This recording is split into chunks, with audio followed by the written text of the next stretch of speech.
kita. Ramai orang Malaysia sebelum ni dengar Hamzah Zainuddin, Menteri Dalam Negeri ada sebut perkara itu. Orang kita ke geng kita tak tahulah. Hari ni DPWTC begitu angkuhnya semalam Azalina Osman menggunakan title yang sama, orang kita. Apa pandangan Ustaz? Di peringkat awal kalau kita baca, saya tengok dalam perjalanan saya daripada Lumut semalam ke Ipoh, saya dengar pelan-pelan dengan ni. Ia bermula dengan Ahmad Maslan.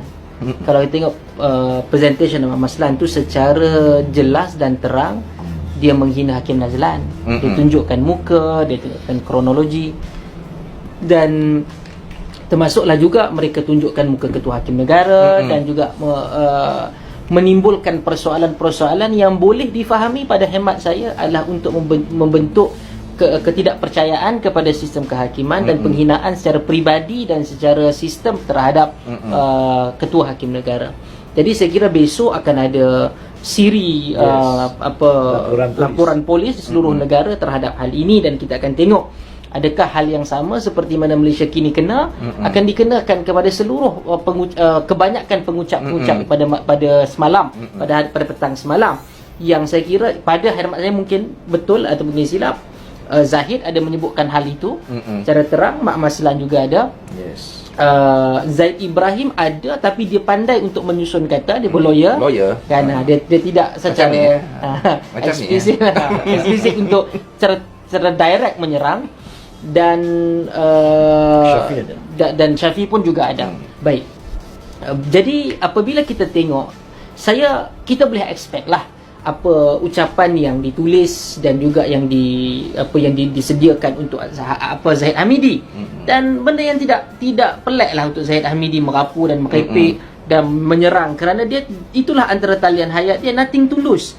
Sebab kes dia itu juga boleh jadi sangat jelas dan juga sangat kukuh untuk beliau sangkut di Mahkamah Tinggi dan kemudian Mahkamah Raya dan yang lain-lain. Jadi kita faham bahawa dia adalah mangsa keadaan ketika itu untuk menyelamat dan menampilkan bahawa dirinya tidak bersalah. Cuma bagi watak yang dia termasuk dalam Majlis Pemulihan Negara Tun panggil, dan kita pun lihat bagaimana beliau menarik diri daripada menyokong Tan Sri Mahyudin Yassin dan mencadangkan reformasi terhadap isu perundang-undangan di Malaysia, iaitu khususnya terhadap akti lompat parti dan kemudian berkaitan dengan peguam negara dan peguam cara negara. Beliau cadangkan benda tersebut. Tiba-tiba hadir semalam dalam keadaan yang cukup angkuh, yang cukup berbeza dan cukup korup lah bagi saya daripada segi moral, dari segi politik dan juga profession dia yang daripada awal, iaitu seorang lawyer juga, melanggar semua etika-etika itu, dan belum menyatakan bahawa orang kita dalam nada suara yang cukup angkuh. Saya 20 tahun lebih sebagai ketua bahagian. Saya akan lantik sebahagian orang saya, ketua penerangan, bendahari, dan begitu juga negara. Adakah beliau cuba untuk menyatakan bahawa Perdana Menteri perlu menyalahgunakan kuasanya bagi melantik seseorang yang menjadi pro kepada kerajaan? Dalam konteks itu adalah menyebutkan bahawa Datuk Seri Najib adalah mangsa keadaan kononnya. Maka pendakwaan yang dilakukan oleh Peguam Negara dan diteruskan oleh Peguam Negara adalah bersifat yang tidak adil ataupun yang salah, dan dia mahu untuk dilakukan sesuatu yang berseberangan daripada itu. Ini sangat-sangat rosak UMNO ni. Sebab tu saya tulis secara terbuka semalam bahawa UMNO ni mungkin tidak mahu dan tidak mahu berubah sama sekali sampai bila-bila. Dan yang paling penting, amat ironinya adalah dialah penasihat undang-undang bagi Perdana Menteri. Dan dialah ucapannya itu adalah menyerang Perdana Menteri. Gila betul gaya ni. Apa yang dia cuba sampaikan? Kalau awak dah tahu benda tu, sebelum bercakap letaklah jawatan. Awak dilantik dan bangga untuk menerima. Dan ini sama sekali sungguh celaru, sungguh tak cerdik lah kot. Dan inilah tuan-tuan yang saya hormati sekalian, UMNO dulu kini selamanya adalah rosak dan korup. Dan Tun pun dah tegaskan beberapa kali, dan kita hanya dengan UMNO ni akan tunduk dan akan belajar bila dia kalah. Contoh dia apa? Golkar di Indonesia. Tak bangun-bangun dah. Tak bangun-bangun sampai sekarang. Walaupun di sebahagian daripada kerajaan, dia tetap tidak ada watak yang begitu hebat untuk melawan PDI Perjuangan ke. Bahkan kita boleh nampak keterampilan Parti Nasdem berbanding dengan Golkar dan juga parti-parti yang lain ataupun termasuk Demokrat di sana. Jadi saya fikir semua daripada kita perlu yakinkan diri kita dan orang sekeliling kita, UMNO bukan pilihan. UMNO bukan pilihan sama sekali. UMNO tidak mewakili Melayu ataupun Islam lagi dah. Untuk menolak UMNO tidak mengurangkan Melayu dan Islam anda.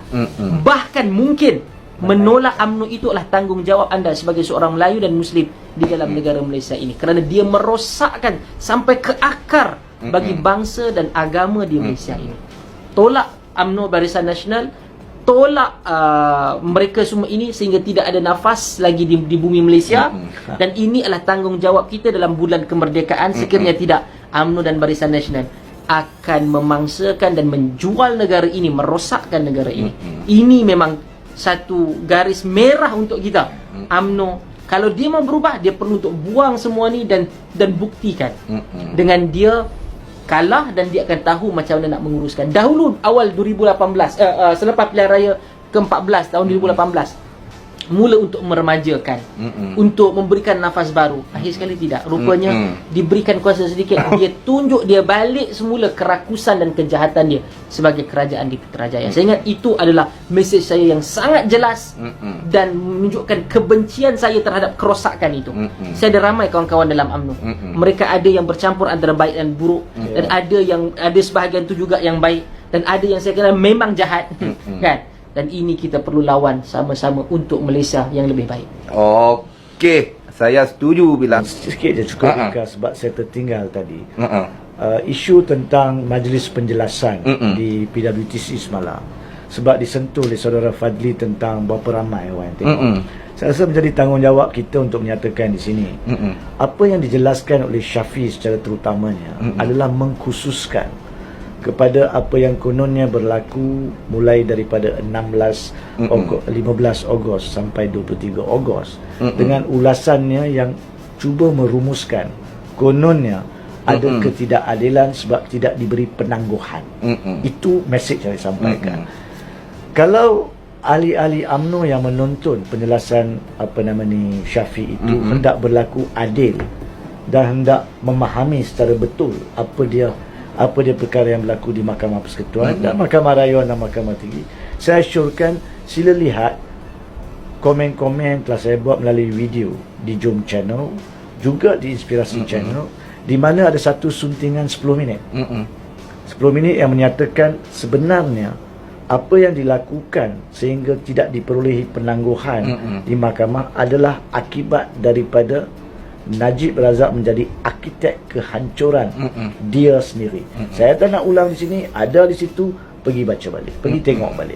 Sebab itu akan menunjukkan apa yang dijelaskan oleh Syafi adalah tanpa mengambil kira, tak mau mengambil kira, nak tutup isu tentang kesalahan-kesalahan Najib sejak daripada 8 Disember 2021 dan 29 April 2022, yang akan menunjukkan kalau Najib buat benda tu lebih awal, lebih betul, lebih tepat, maka dia tidak boleh adu. Dalam arti kata lain, in English dipanggil Najib Razak is the architect of his own misfortune. Dialah pengarang buku yang mewujudkan kesedihan dan kemalangan dia. Jangan tuding jari kepada mahkamah, wahai Syafi Abdullah, wahai Zaid Ibrahim. Masalahnya adalah Najib Razak sendiri. Anda pun tahu. Lihat dengan objektif, nilai dengan objektif, dan kemudian buat keputusan. Orang UMNO sendiri saya minta di sini nilai dengan objektif, sebab orang UMNO bawah, orang UMNO biasa, saya tahu ramai yang baik. Yang masalahnya mereka mungkin tidak mempunyai kekuatan untuk memperbetulkan pemimpin yang jahat. Lihat dengan adil. Islam menuntut kita adil dan saksama. Compare, kalau saya salah, tunjukkan saya salah. Dan